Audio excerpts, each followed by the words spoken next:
Sekjen PDI Perjuangan Hasto Kristianto saudara membenarkan pertemuannya dengan Sekjen Partai Demokrat Teguh Rifki membahas soal rencana pertemuan Ketua DPP PDIP Puan Maharani dan Ketua Umum Partai Demokrat Agus Harimurti Yudhoyono. Hasto berharap pertemuan itu membawa berkah dalam membuka komunikasi politik termasuk rencana pertemuan Puan AHY yang masih menunggu jadwal keduanya klop.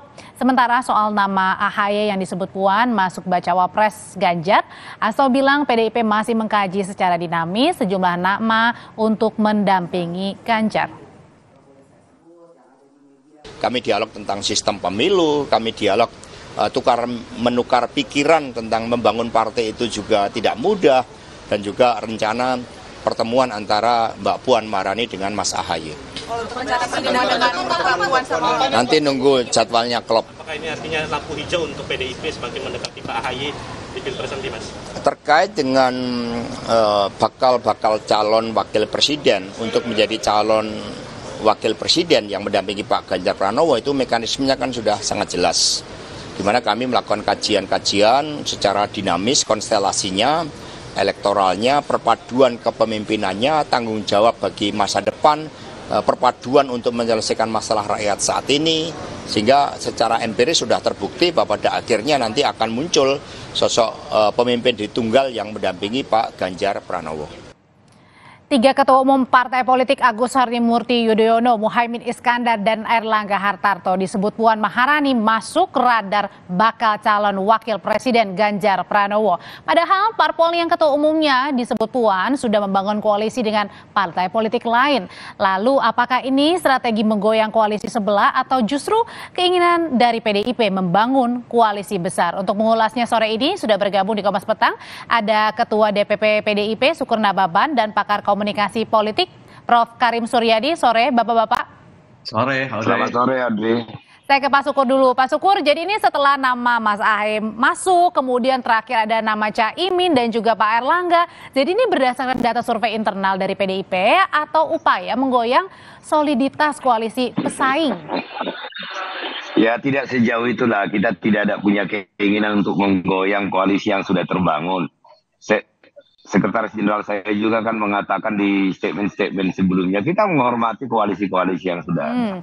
Nah, tetapi putra-putra terbaik bangsa kan, ya kita lihat semuanya. Tetapi di sistem mekanisme kami kan sudah jelas baku, Audrey, bahwa keputusan pencapresan dan pengusulan calon wakil presiden itu ditentukan ketua umum mutlak itu.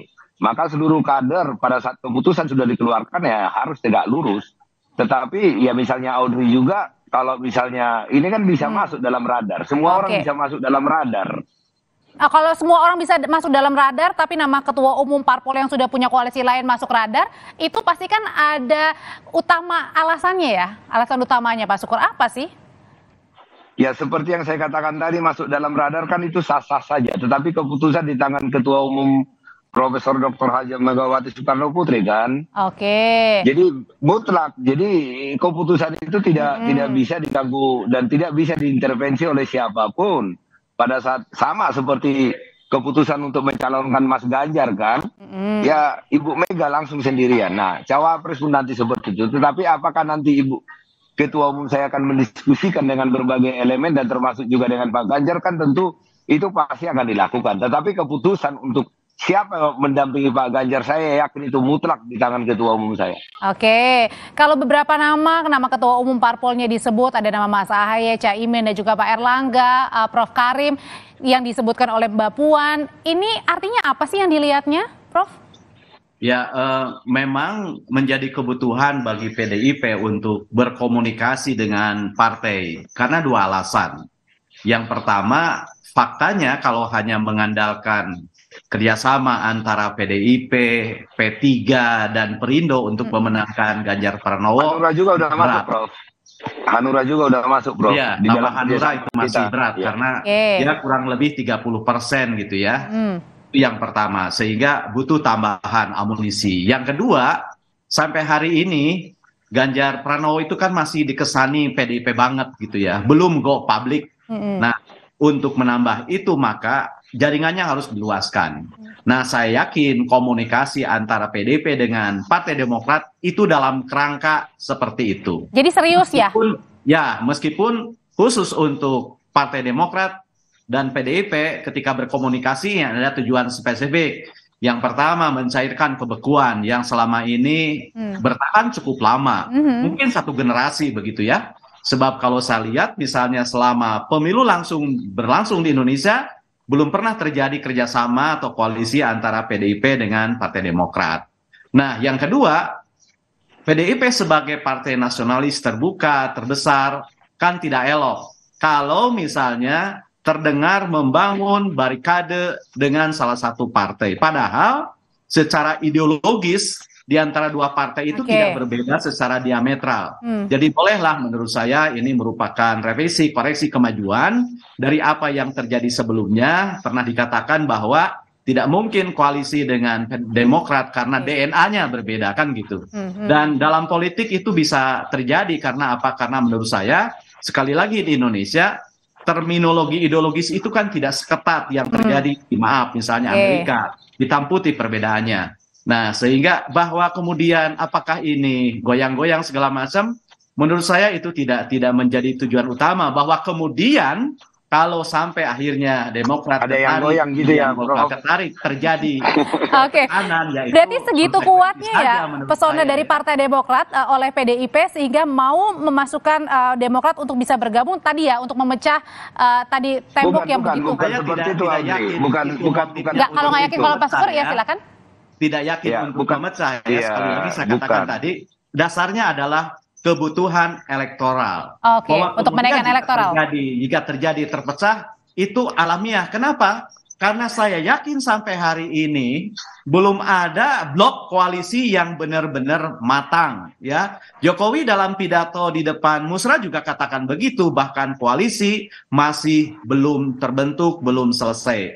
Jadi kalau saya analogikan dengan janin, umur koalisi hari ini baru sekitar 3 bulan, baru menggumpal, belum berupa, belum berjenis, masih bisa geser-geser. Kalau gitu, jadi seperti itu kondisinya. Kalau gitu Pak Sukur sebegitu seriusnya, begitu sehingga juga pada saat sebelum Mbak Puan bertemu dengan Mas AHY, kemarin juga Pak Sekjen PDIP bertemu juga dengan Pak Sekjen Demokrat.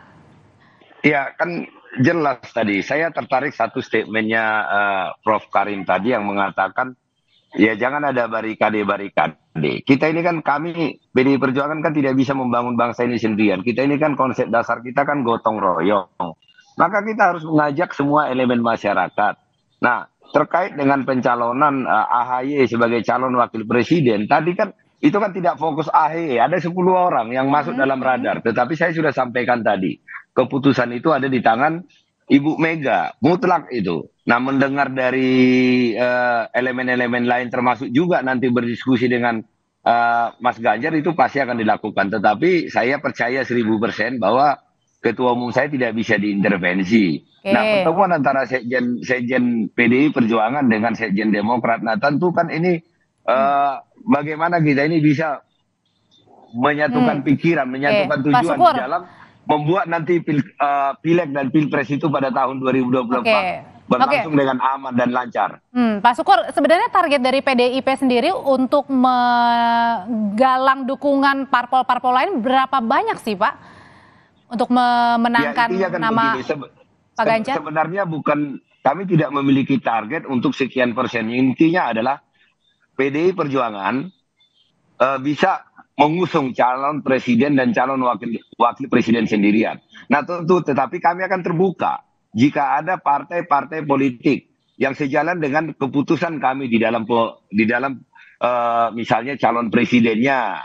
Nah, saat Ibu Mega memutuskan Ganjar Pranowo kan ini sudah bergabung, ada P3, ada Perindo.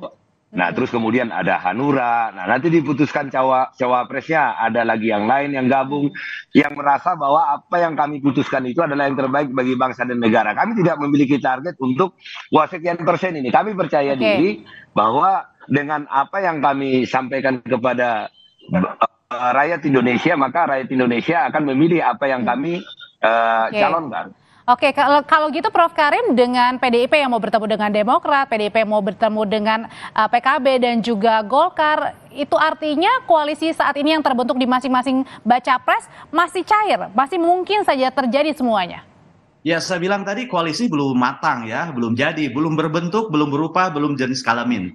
Saya bilang tadi analogikan dengan janin sebagai janin yang berusia 3 bulan. Tapi bisa mengubah peta politik yang ada juga, Prof. Sangat bisa berubah. Nah, begini, khusus dalam komunikasi antara PDIP dengan Demokrat, menurut saya dalam kalimat sederhana bisa dirangkum begini, komunikasi ini. Ini poin terus terang bagi PDIP, godaan bagi Demokrat, sekaligus juga tekanan bagi Anies Baswedan. Kenapa poin bagi PDIP? Karena banyak sekali insentif yang akan diterima oleh PDIP ketika pertemuan ini terjadi, apalagi kalau tujuannya tercapai gitu ya. Setidak-tidaknya ini akan memberikan image bagi PDIP sebagai partai terbuka, nasionalis, merangkul mana saja sebagai partai besar, memulai pembicaraan yang sudah membeku. Ini godaan bagi AHY, sebab menurut saya kalau misalnya kalkulasinya menjadi calon wakil presiden, beda lagi ntar ya. Tetap datang dari koalisi perubahan. Jadi kalau saat ini benar ya PDIP lagi menggoda Demokrat ya?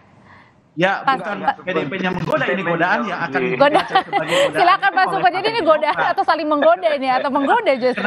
Kenapa saya bilang godaan bagi Partai Demokrat? Karena saya melihat kans menjadi cawapres itu ada di koalisi sebelah, bukan di PDIP yang bertabur bintang, banyak sekali pilihan di sana.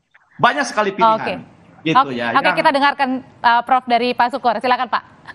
Ya, itu yang saya katakan tadi, bukan menggoda Audrey, tetapi kita membangun komunikasi politik dengan siapapun. Kalau akhirnya tergoda, kan tapi bisa dibilang menggoda Pak Sukor, karena kan saat ini Demokrat sudah bersama dengan Nasdem. Iya, artinya kan kita tetap membangun komunikasi. Tadi Prof Karim mengatakan jika orang tergoda ya itu bukan urusan kami, tetapi kami itu adalah untuk membangun sebuah komunikasi bagaimana kita sebagai sebuah bangsa, biarpun kita berbeda partai politik, tetapi kita bisa mensukseskan di dalam satu pikiran bahwa pemilu tahun 2024 caleg dan presiden itu bisa berlangsung dalam damai. Nah, terkait dengan calon wakil presiden tadi saya sudah sampaikan dengan tegas bahwa tentu saja sangat banyak masukan kepada kami. Nah, tetapi keputusan mutlak pertimbangan itu ada di ketua umum. Kami tunggu perintah sama seperti pada saat diumumkan Ganjar Pranowo. Apakah kalau misalnya ditanya siapa punya peluang yang terbesar, saya tidak tahu. Yang tahu tapi itu pertanyaannya gini Pak Sukor yang ditanyakan oleh banyak orang, kenapa harus Demokrat? Kenapa harus nama Mas AHY? Loh, kan ada 10 nama, tidak hanya satu kan, kecuali satu. Berarti kalau ada 10 nama kan berarti semua punya peluang. Dan bisa saja dari luar 10 yang disebut Mbak Puan tadi muncul lagi. Nah, keputusan kan ada di tangan ketua umum. Kecuali pada saat wawancara pada saat rakernas kami itu hanya satu nama yang dilemparkan oleh Mbak Puan. Kan ada 10 nama. Dan urutannya juga kan. Tapi kan yang cukup intens belakangan ini disebutkan dan juga pertemuan juga justru nama Mas AHY atau Demokrat. Nah, persoalannya adalah media yang narik-narik. Karena jarang kita berkomunikasi. Karena menarik ya Prof ya, betul ya Prof ya? Bukan. Perindo kan datang ke kantor kami. Dengan Hanura juga sudah terjalin kerjasama. Dengan P3 juga sudah terjalin kerjasama. Cuman ini kan media mana yang seksi ini. Nah, kalau tadi saya sampaikan tadi bahwa bisa saja nanti yang diputuskan ketua umum PDI Perjuangan itu di luar daripada yang sebelum disebutkan. Karena itu adalah hak prerogatif beliau. Nah, jadi kalau kecuali ini akan menarik kalau cuma satu nama yang dilemparkan Mbak Puan kemarin. Ini kan 10 nama. Audrey juga. Kalau misalnya saya bilang, sampaikan Audrey, itu bisa saja keluar nama Audrey salah satu, kan gitu. Oke. Kalau gitu Prof, sebenarnya semenariknya itu, tapi seberapa besar sih kans Demokrat bisa bersama dengan PDIP, mungkin justru jangan baca cawapresnya juga dari Demokrat, Mas AHY? Ya, menurut saya setipis-tipisnya kemungkinan ya, kerjasama itu paling mungkin terjadi di putaran kedua gitu ya. Melihat kondisi hari ini di mana koalisi perubahan itu kan tertekan dalam radar survei, itu yang pertama. Yang kedua, mengapa tidak saya bilang di awal di putaran pertama dan mengapa saya tidak begitu optimistis AHY itu masuk ke dalam radarnya Ibu Mega, karena saya katakan betapa banyak cawapres yang bertabur bintang di PDIP ini yang matang dari sisi pengalaman, namanya besar, kuat juga dari sisi gizi gitu ya. Nah, sehingga menurut saya akan lebih besar untuk menjadi cawapres di koalisi perubahan gitu. Tapi kan meskipun sekecil apapun dalam politik kan terus harus dijaga, harus digalang begitu ya. Sebab sebab ini soal kemungkinan. Saya senang gitu ya, tadi Bang Sukur menyebut ada common platform di antara para partai politik, di antara kekuatan, bahwa common platform itu adalah menggerakkan mesin politik secara manusiawi, beradab gitu ya, penuh kekeluargaan dan gotong royong.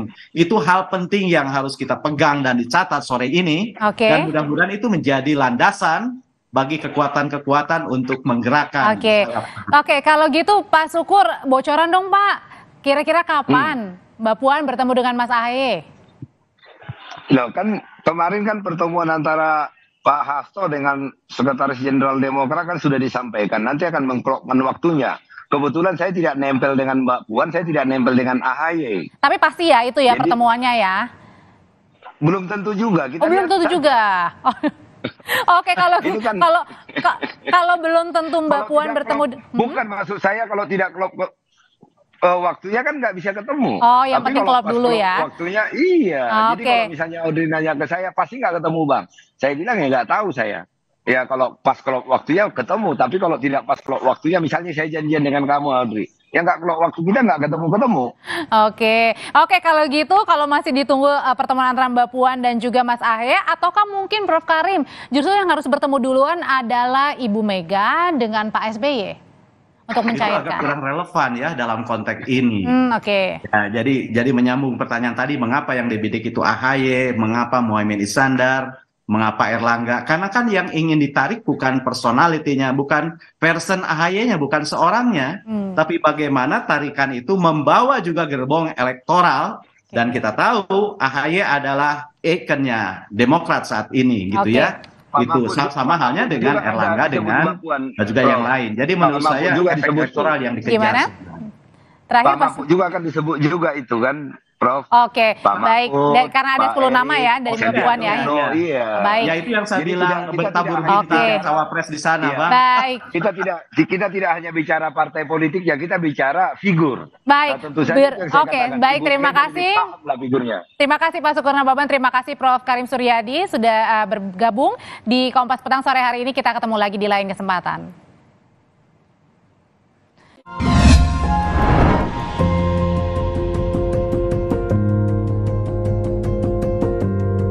Kompas TV, Rumah Pemilu.